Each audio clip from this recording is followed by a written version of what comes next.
नमस्कार। हम देव के कवित्व का यहाँ पर अध्ययन कर रहे हैं और जब हम देव के कृतित्व को देखते हैं तो सुमधुर भाषा के कवि देव माने जाते हैं। रीतिकाल के आचार्य कवि हैं और इनकी यदि इनके द्वारा रचित ग्रंथों की संख्या देखें तो 72 मानी गई हैं, जिनमें से मिश्र बंधु इनमें से प्रामाणिक ग्रंथों को 52 मानते हैं, डॉक्टर नगेंद्र 20 और डॉक्टर पुष्पा जायसवाल ने 14 ग्रंथों को प्रामाणिक स्वीकार किया है।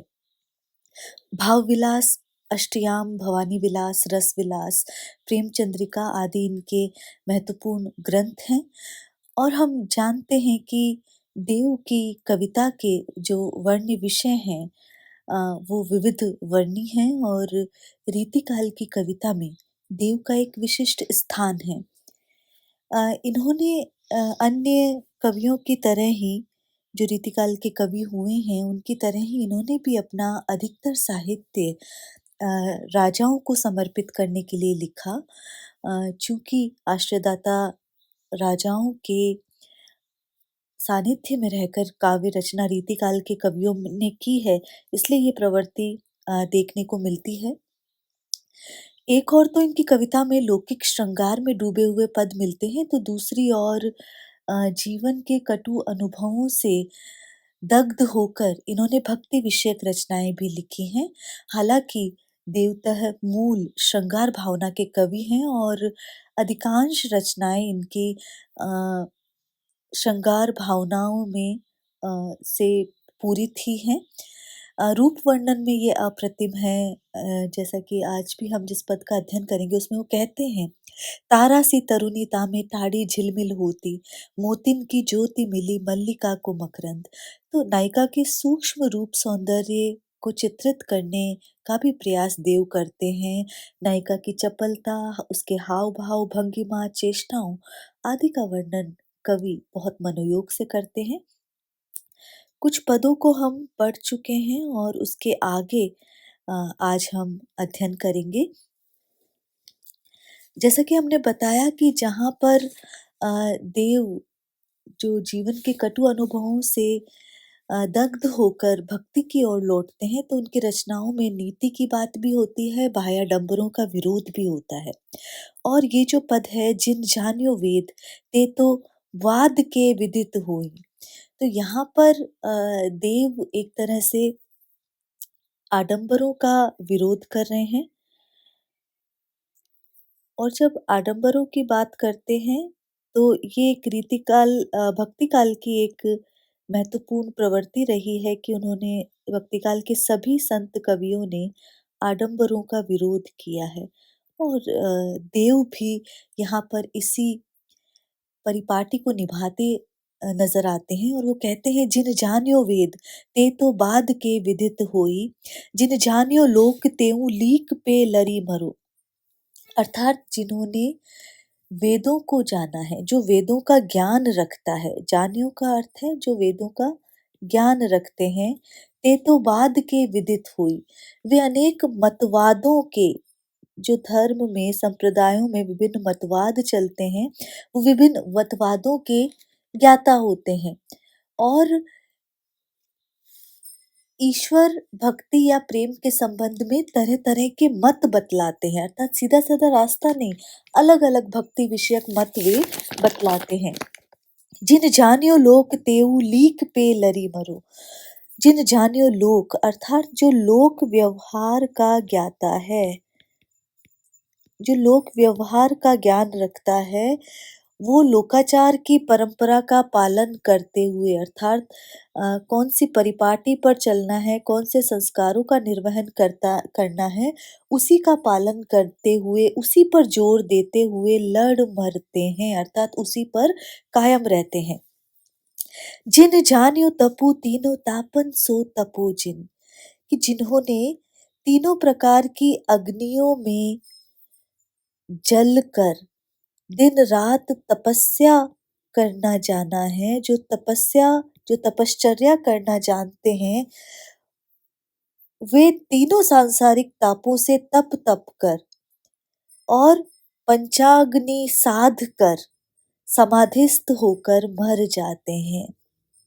अर्थात वे कहना चाह रहे हैं कि जो व्यक्ति तपस्या करना जानते हैं वे प्रतिदिन तीनों प्रकार की अग्नियों, जिन्हें कहते हैं देहिक, दैविक और भौतिक ताप, इन तीनों प्रकार की अग्नियों से जल जलकर अपने पंचाग्नि को साध लेते हैं और समाधिस्थ होकर भी मर जाते हैं। जिन जानियो जोग तिवे जोगी जुग जुग जियो। और जो योग साधना को, योग का तात्पर्य यहाँ पर योग साधना से है कि जो योग साधना को जानते हैं वे जो योगी होते हैं, वे जो परम योगी होते हैं, वे अनेक युगों तक जीवित रहते हैं। जुग जुग जियो, अनेक युगों तक जीवित रहते हैं। जिन जानियो ज्योति तेऊ ज्योति ले जरी मरो। और जिसने उस परम तत्व की ज्योति का साक्षात्कार कर लिया है, परम तत्व का साक्षात्कार कर लिया है, जेऊ ज्योति ले जरी मर्यो। और वो उस ज्योति पुंज को लेकर अपनी जीवन लीला पूर्ण कर लेते हैं।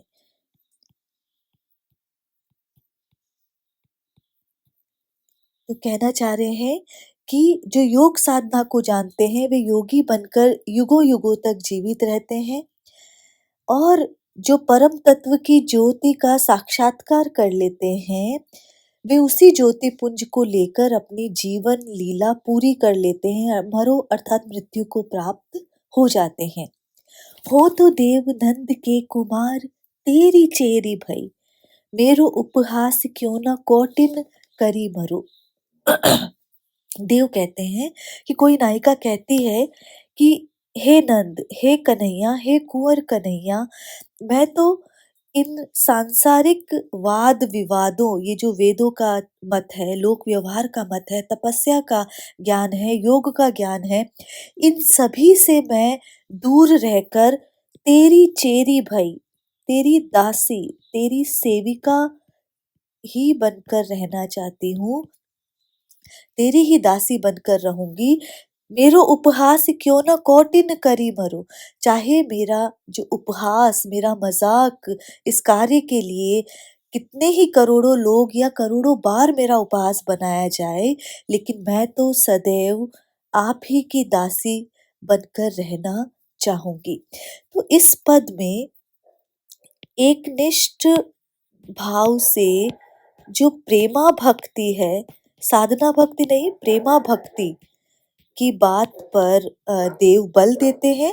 और देव कहते हैं कि परमात्मा की भक्ति के यूं तो अनेक मार्ग हैं, अनेक उपाय हैं, अनेक साधन हैं, परंतु प्रेमा भक्ति ही, दास्य भक्ति ही सर्वश्रेष्ठ है। तो यहाँ अंतिम पद में ये दास्य भक्ति जो हम तुलसी में भी देखते हैं, सूर में भी देखते हैं अनेक स्थानों पर, उसका विवेचन यहाँ पर करते हैं देव।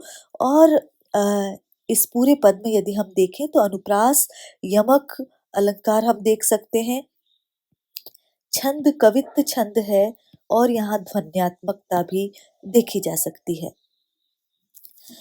आगे का जो पद है उसमें देव, इसे जू पढ़िए, इसमें देव ये कहना चाह रहे हैं, एक तो वो ईश्वर के प्रति अनन्य भक्ति और आस्था प्रदर्शित करते हैं, दूसरा अपने मन को सांसारिक विषय वासनाओं से दूर रहने की बात देव यहाँ पर कहते हैं। एक तरह से मन को चेतावनी यहाँ पर वो देते हैं। कवि कह रहे हैं कि ऐसो जू हो जान तो कि जेहे तू विषय के संग। यहाँ तू मन को संबोधित कर रहे हैं। एरे मन मेरे तेरे हाथ पैर तोड़ दो। कवि कहते हैं कि ए मेरे मन, यदि मुझे ऐसा विदित होता, ऐसा ज्ञात होता कि तू सांसारिक विषय वासनाओं के पीछे दौड़ेगा, तो ए मेरे मन, मैं तेरे हाथ पैर तोड़ के रख देता ताकि तू उनके पीछे भाग ही नहीं पाता।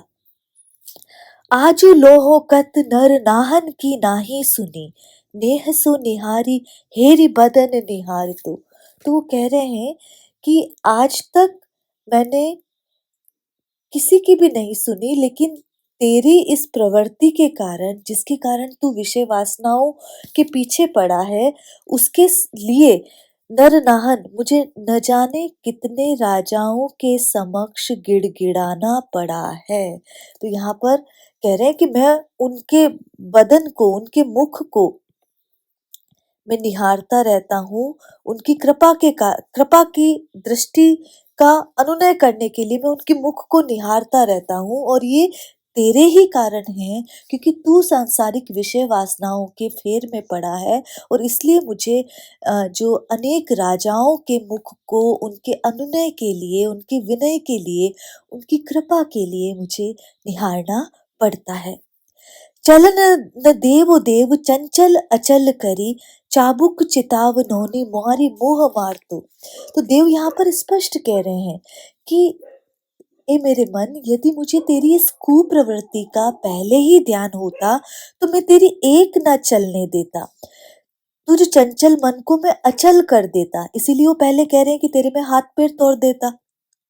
चाबुक चितावनों मारी मुँह मार दो। चेतावनी का चाबुक मैं तेरे मुंह पर बार बार मारता, और तुझे मैं अचल कर देता, स्थिर कर देता, जड़ कर देता, तुझे मैं निश्चेष्ट कर देता, तुझे चेतना विहीन कर देता, ताकि तू विषय वासनाओं की तरफ, संसार की तरफ दौड़ ही नहीं पाता।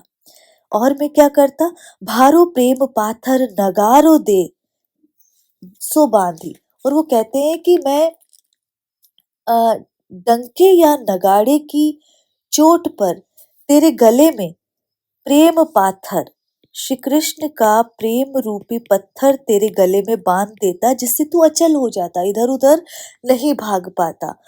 राधावर विरध के बारिधि में बोर तो, और वो नगारा, वो पत्थर तेरे गले में बांध कर, राधावर, राधा के वर कौन है, कृष्ण, कृष्ण के जो विरध अर्थात यश का जो समुद्र है,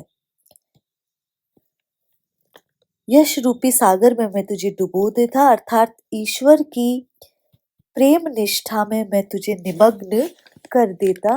ये यहाँ पर स्पष्ट देव कह रहे हैं, और मन की चंचलता को समाप्त करने की बात यहाँ पर देव कह रहे हैं। और देव ये कह रहे हैं यहाँ पर कि आत्म परिष्कार के लिए मन की दुर्बलताओं को दूर करना जरूरी है। और मन की क्या दुर्बलताएं हैं, मन किस प्रकार लोभ मोह और माया और सांसारिक विषयों में डूबा रहता है, उन वासनाओं की ओर देव ने यहाँ पर इशारा किया है।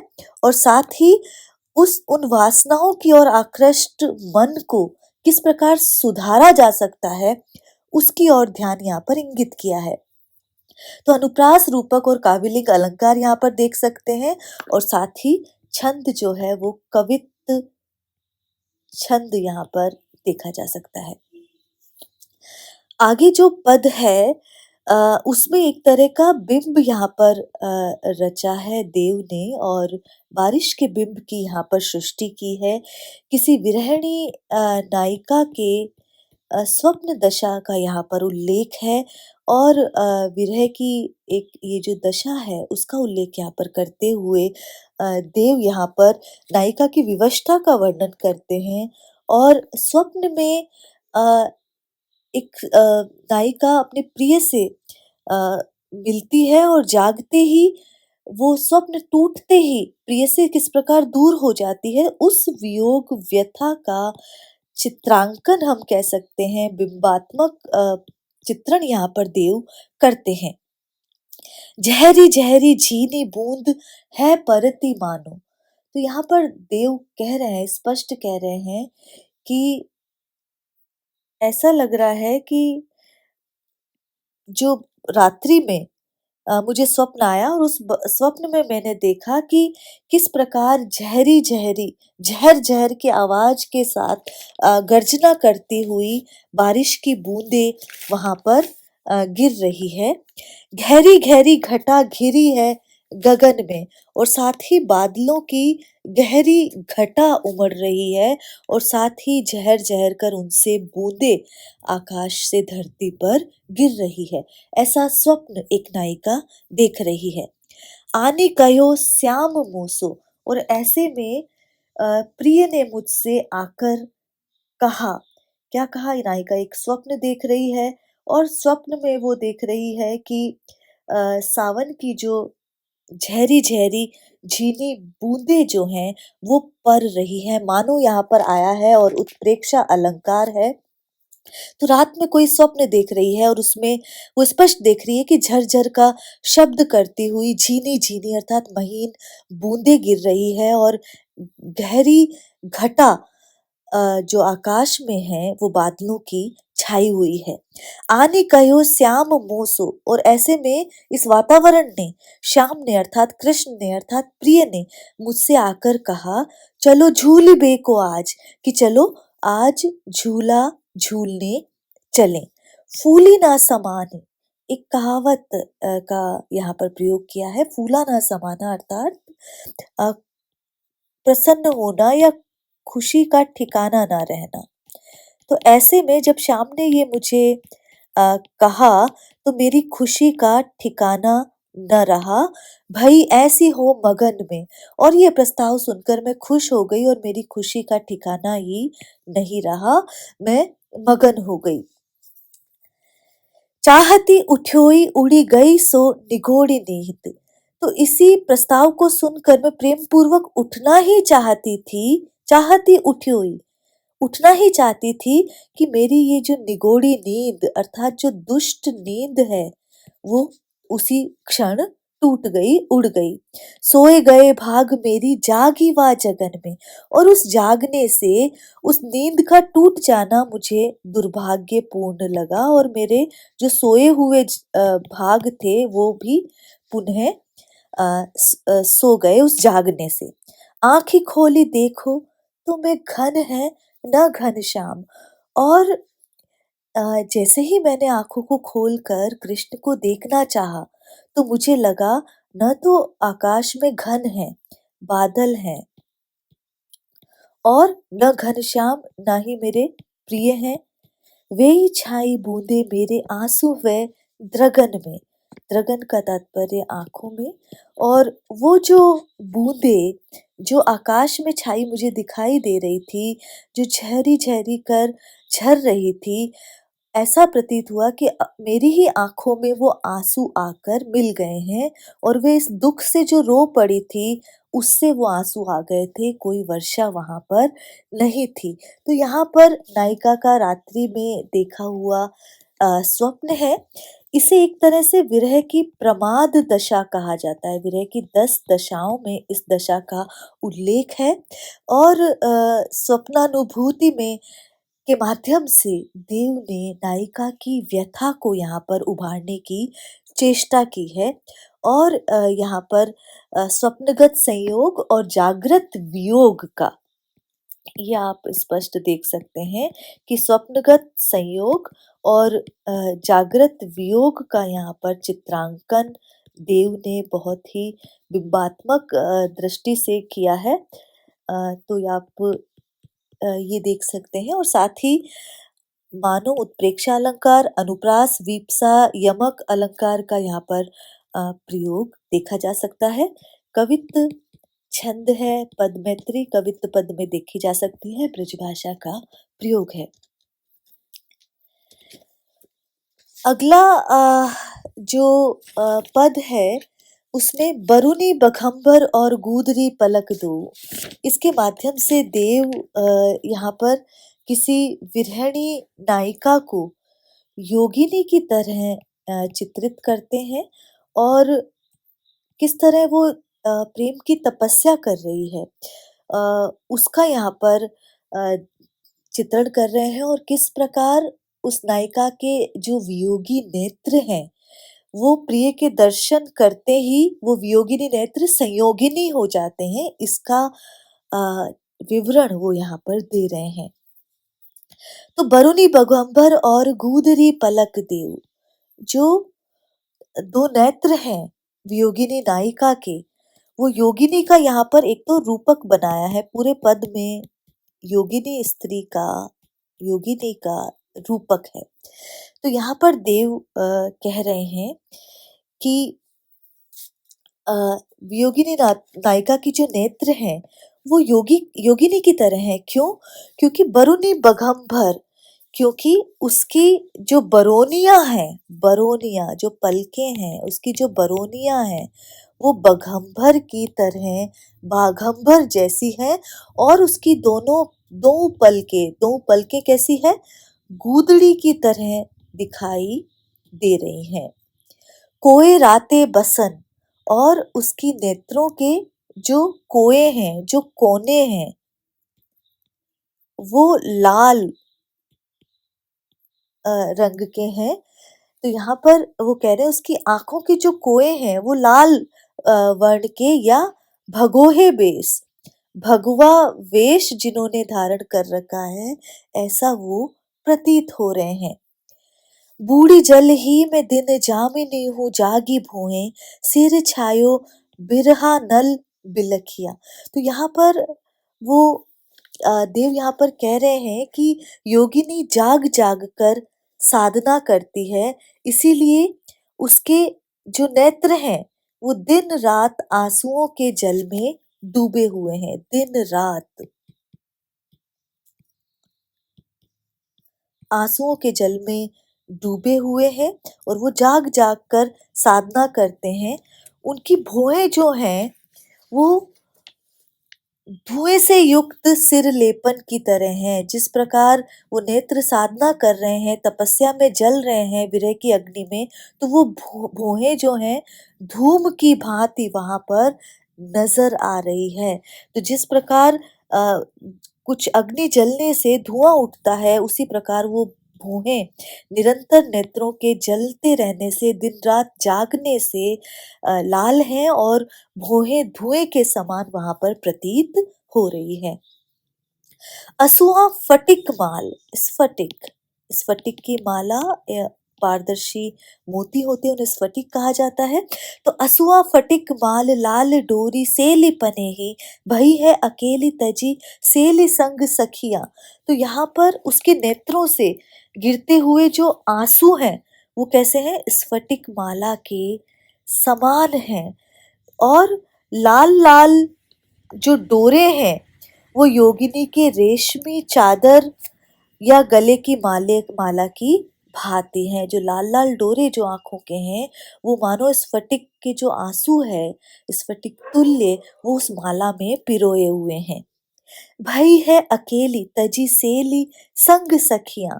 और जिस तरह वियोगिनी जो है वो अकेली रहती है, उसी तरह वियोगिनी की आंखें भी अपनी सखी सहेलियों से दूर रहकर, तजी तजी मतलब त्याग कर, वो अकेली ही एकांतवासी ही वो रहती है, क्योंकि उसे तो सिर्फ प्रिय का दर्शन चाहिए। वो आंखें और किसी का दर्शन करना नहीं चाहती, इसीलिए एकांतवासिनी है।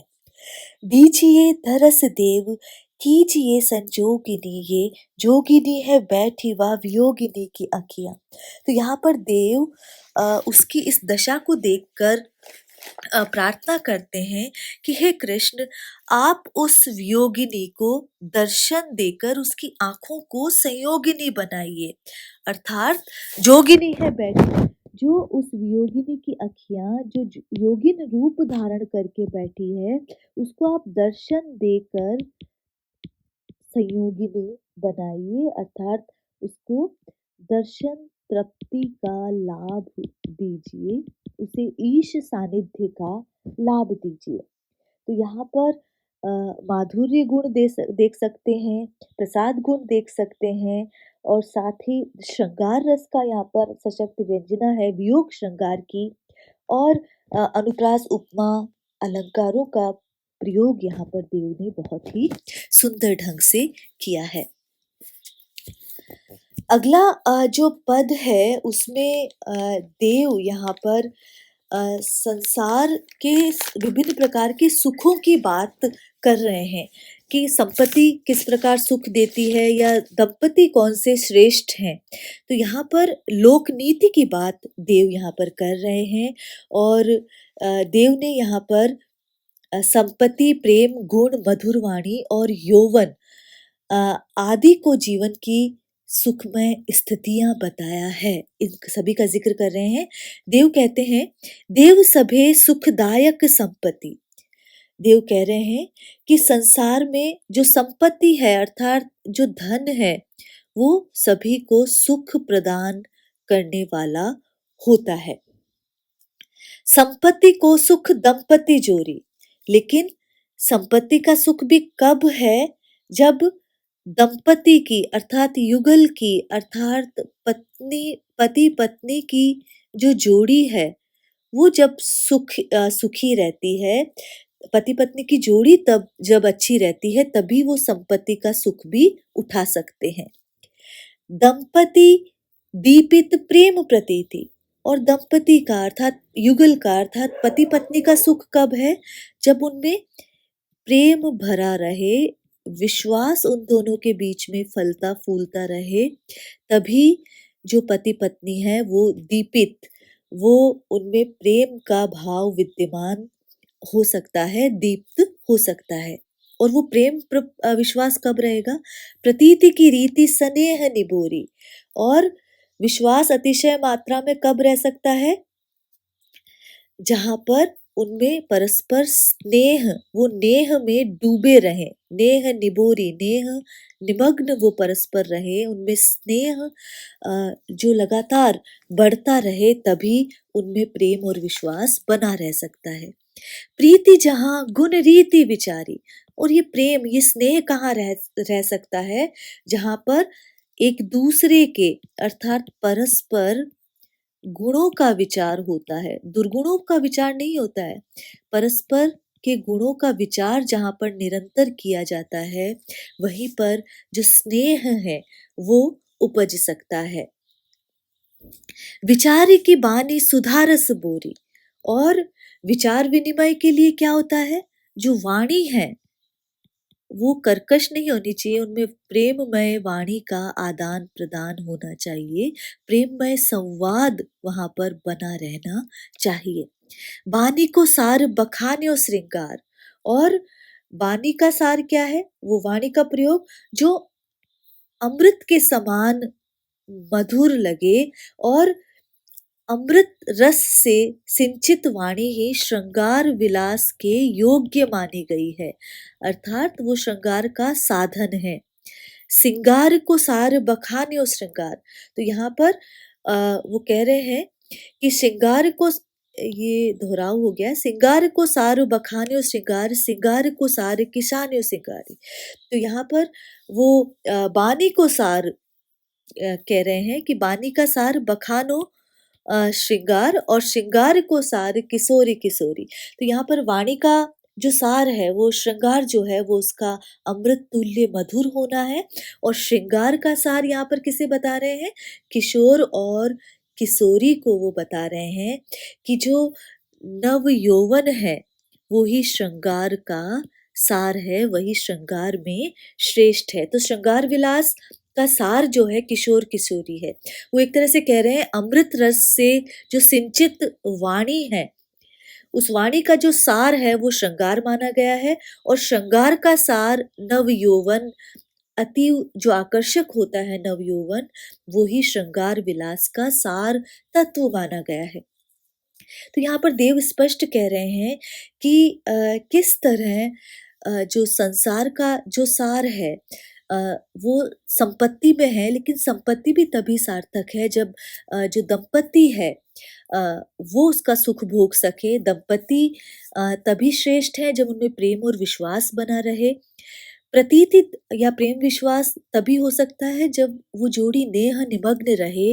नेह वही है जहाँ परस्पर गुणों का विचार हो, और परस्पर गुणों के विचार के लिए जो प्रेम में या सुधा रस या अमृत में जो डूबी हुई वाणी है वही उसको सार्थक कर सकती है। और वो वाणी का जो आभूषण है वो श्रृंगार है, और श्रृंगार का सार तत्व नव यौवन है, अर्थात यहाँ पर नव यौवन से मंडित नायक नायिका श्रृंगार के लिए सर्वश्रेष्ठ देव यहाँ पर बता रहे हैं। अनुप्रास, यमक और उपमा यहाँ पर अलंकारों का प्रयोग है, और कवित्व छंद है और ब्रजभाषा का प्रयोग है। अगला जो सवैया है, ये हम देख रहे हैं 4 पंक्तियों का यहाँ पर है और ये सवैया है और इस अवतरण में देव सांसारिक जीवन को लक्ष्य कर और धन आदि का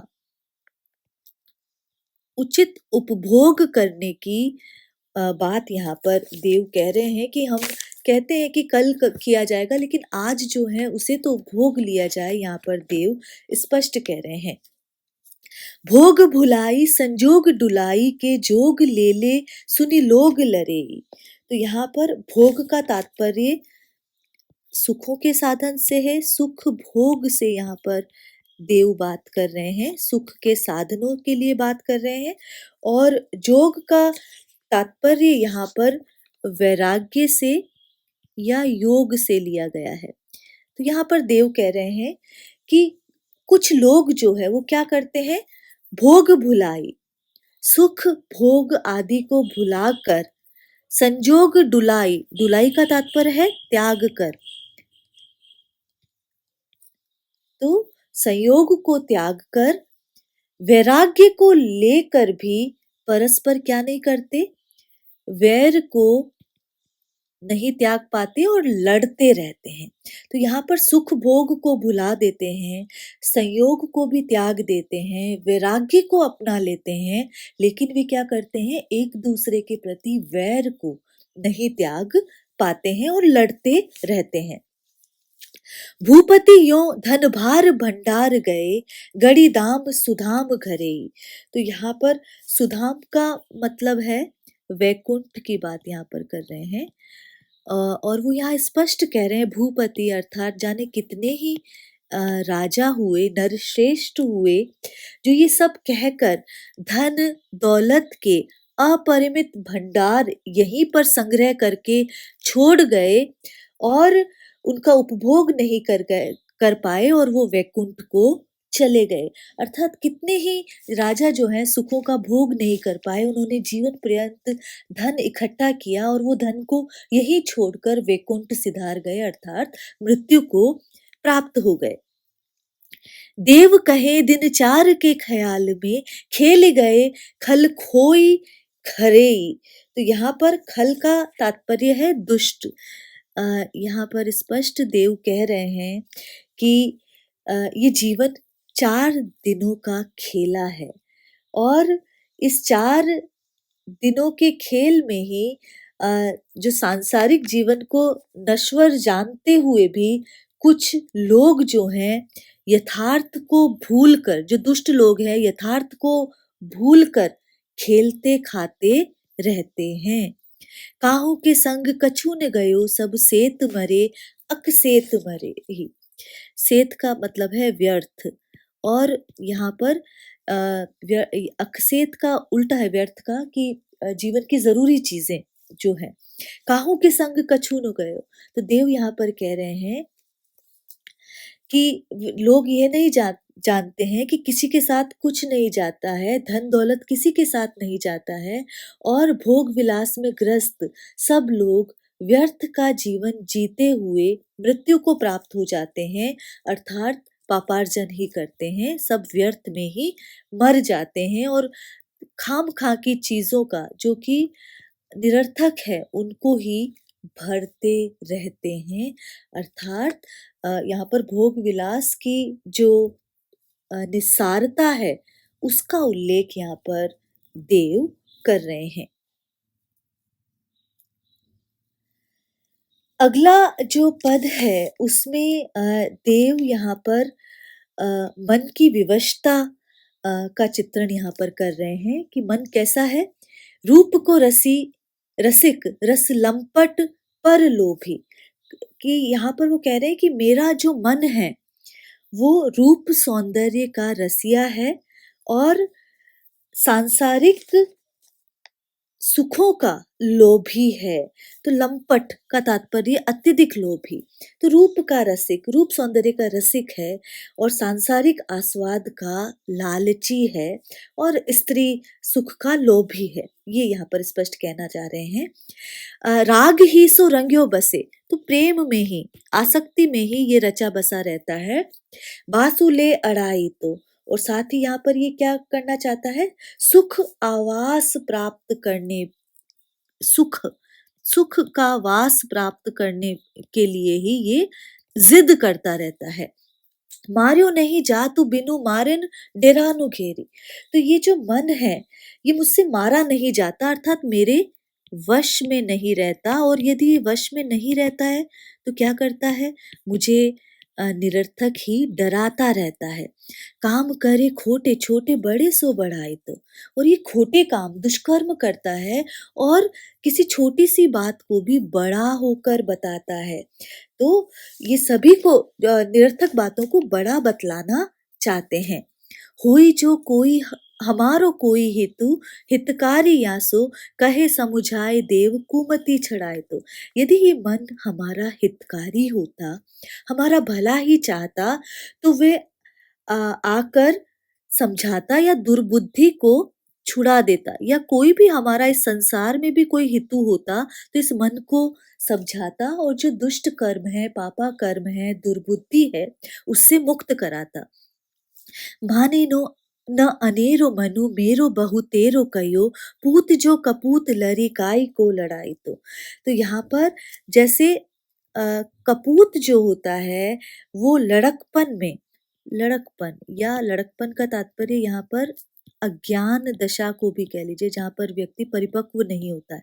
तो अज्ञान दशा में कोई कपूत जो है जिस प्रकार लड़ता रहता है, वो लाड प्यार में अपने दोषों को नहीं समझ पाता है, उसी तरह ये जो मेरा मन है, अज्ञानी मन है, ये मेरा बहुत बार जो कहा हुआ है, मैं इसे जो चेतावनी देता हूँ, वो मेरा ये कहा नहीं मानता है। तो यहाँ पर सारे दोषों का मूल कारण देव ने मन को बताया है। और मन को मन चूंकि इंद्रियों का अधिष्ठाता है, इसलिए उस पर नियंत्रण रखने की जरूरत है, ये बार बार देव अपने पदों में कहते हैं। तो अनुप्रास, काव्यलिंग और मानवीकरण अलंकारों का प्रयोग है यहाँ पर, और कवित्त छंद है। अगला जो पद है उसमें देव कह रहे हैं, मूड कहे मरिके फिर पाई, यहाँ जो लुटाइए मौन भरे को।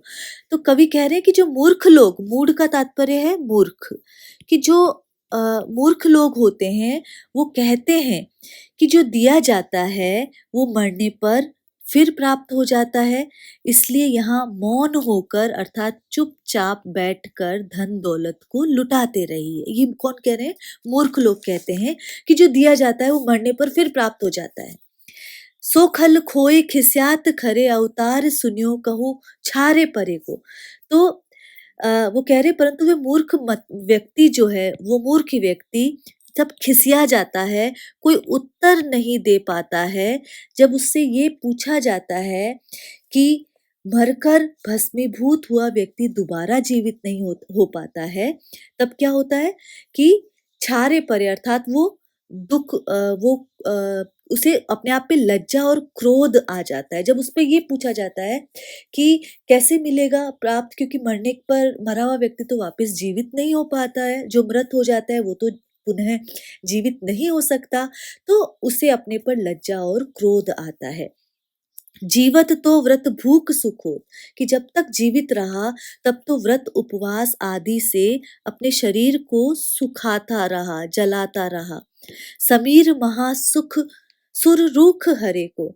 और फिर ऐसी कौन सी प्राण शक्ति है जो कि कल्प वृक्ष को, जिससे कल्प वृक्ष को हरा किया जा सके। तो जैसे जीवित रहा तब तो व्रतों से, तप से अपने शरीर को जलाता रहा, झुलसाता रहा, और जब वो प्राण समाप्त हो गए, प्राण अंत को प्राप्त हो गए, फिर उन प्राणों को फिर से कैसे जीवित किया जा सकता है। ऐसे असाधु असाधुन की बुद्धि साधन देत सराय मरे को। असाधुन का तात्पर्य है दुष्टों।